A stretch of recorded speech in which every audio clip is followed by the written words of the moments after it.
Do you notice that they have the same amount of ink on them? Do you notice that they're made out of the same virtually worthless stuff? It's paper. Did you get it? It's paper. When we create money, we have created an instrument of value that has no value of its own.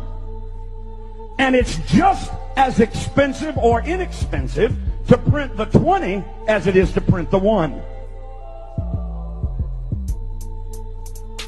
I'm here to prove to you that bankers, especially in the Federal Reserve System, make multiplied trillions of dollars and never create one thing of value. Are you with me? You want to learn this or not? Are you sure? An automaker might make 1 or 2% profit. A builder might make 10% profit. But the printers of money have no limit to the amount of money they can create and the wealth that they can create for themselves. Money's the bloodline of a civilized society. It's the instrument by which a product is sold or bought. Reduce the supply of money below the necessary levels to sustain trade. Reduce the amount of this in the system below the levels necessary to sustain the current trade, and you create a depression. In 1930, let me ask you a question. Did we not have farms? In 1930, did we not have factories? Did we have the greatest roadway system in the world at that time? Yes. Did we have the greatest communication system in the world at that time? Yes. Did we have the greatest opportunity of trade with oceans on both sides and water systems like the Mississippi River running through the width and breadth of this nation? Did we have ability to move our goods and services? Yes. Did we have transportation and roadways? Yes. What did we not? Did we lack workers? Then what happened? I'll tell you what happened. The bankers decided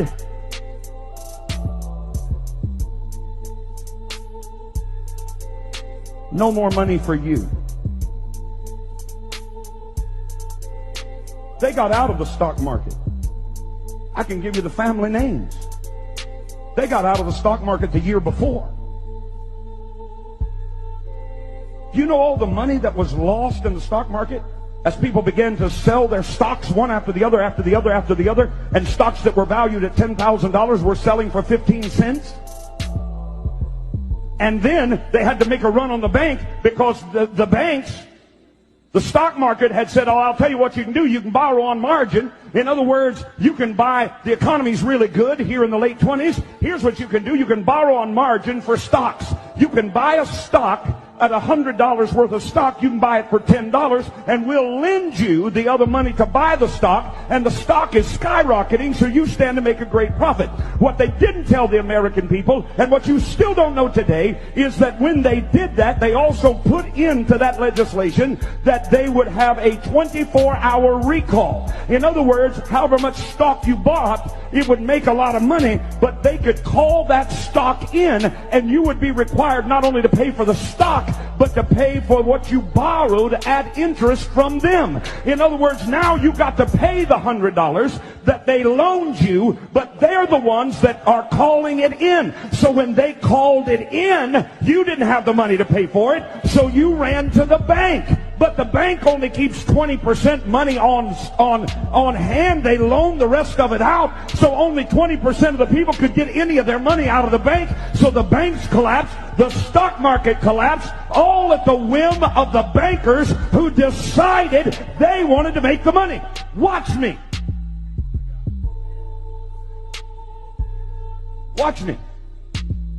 All that stuff was being sold. $100,000 farms were selling for $3,000. Who do you think bought them?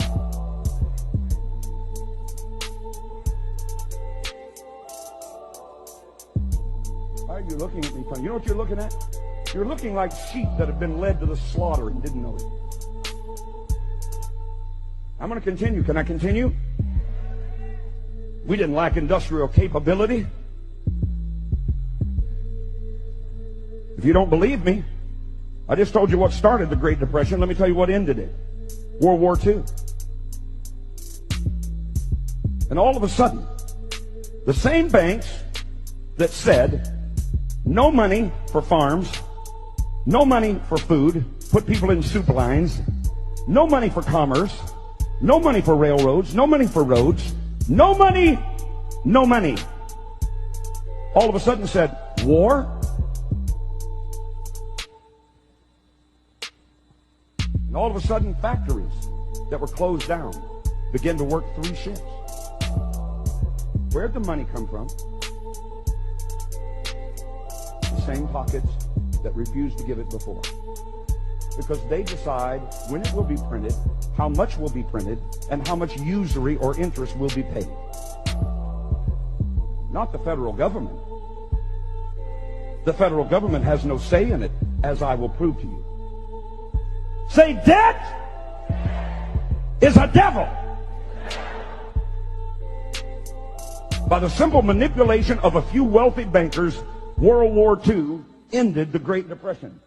After successive failures to convince the public of the need of a central bank by wars, these same European bankers financed both sides of the Civil War in this country. You don't even know that. Same bankers, same families, financed both sides of the Civil War. Why? They make the money.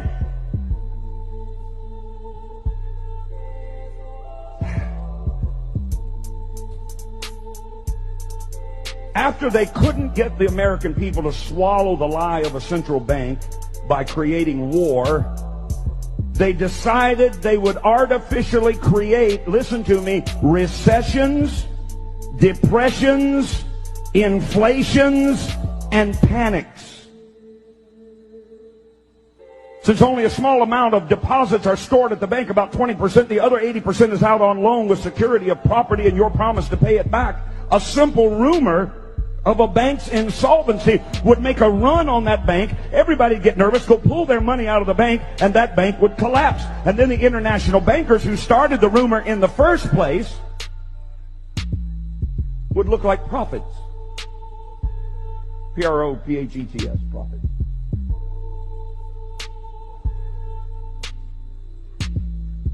Are you hearing something you've never known? Wave your hand. If you think America ought to know, wave your other hand. All right, then don't quit on me.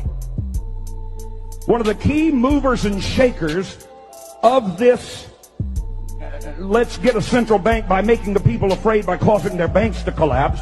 One of the key movers and shakers was a man by the name of, you might recognize it, J.P. Morgan. His father was an agent for the wealthy, you might know this name, Rothschild family. Here's a quote.